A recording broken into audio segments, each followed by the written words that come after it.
สุขสบายดีเนาะจะมาแนะนำเกี่ยวกับแอป CAT School เนาะซึ่งว่าในสิทธิ์นี้เราจะไปเข้าสิทธิ์ของผู้ปกครองนะตัวนี้เป็นตัวทดลองด้วยเนาะเพราะเราจะมีลิงก์เพื่อให้พวกท่านเข้าดาวน์โหลดได้เนาะนำใช้ทดลองใช้งานได้เนาะเข้ามาหน้าต่างหลักก็จะมีบรรดาโมดูลบรรดาฟังก์ชันดังนี้เนาะคือหน้าหลักมันจะมีคะแนนเนาะมีขาดเรียนเนาะคะแนนเนาะก็จะรู้เนาะลูกของตัวเองมีคะแนนเท่าใดจัดอันดับที่เท่าใดขาดเรียนเนาะถูกตัดคะแนนเท่าใดรู้หมดเนาะ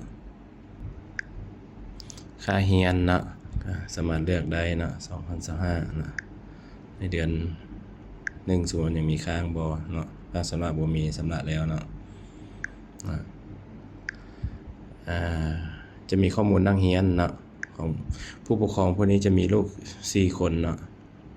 ที่เรียนอยู่ในโรงเรียนเดียวกันเลยเนาะคือดีหน้าเนาะเลี้ยงเด็ก1เนาะป.1 ป.4 ป.1 สมมุติว่าเนาะ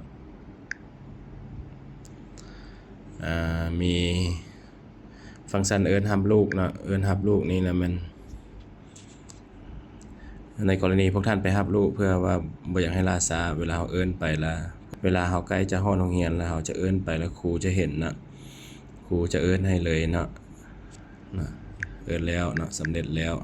ส่งลูกอย่างต่างๆเนาะโปรไฟล์เนาะโปรไฟล์ก็สามารถโปรไฟล์แก้ไขข้อมูลได้เนาะ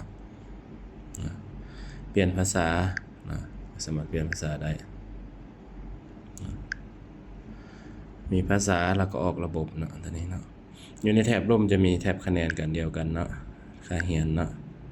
ก็ตั้งค่าเนาะโดยรวมมันแอปของผู้ปกครองจะมีส่ำนี้เนาะแล้วจะไปลงเลือกแต่ละฟังก์ชันแต่ละโมดูลนำกันเนาะจะขอบใจ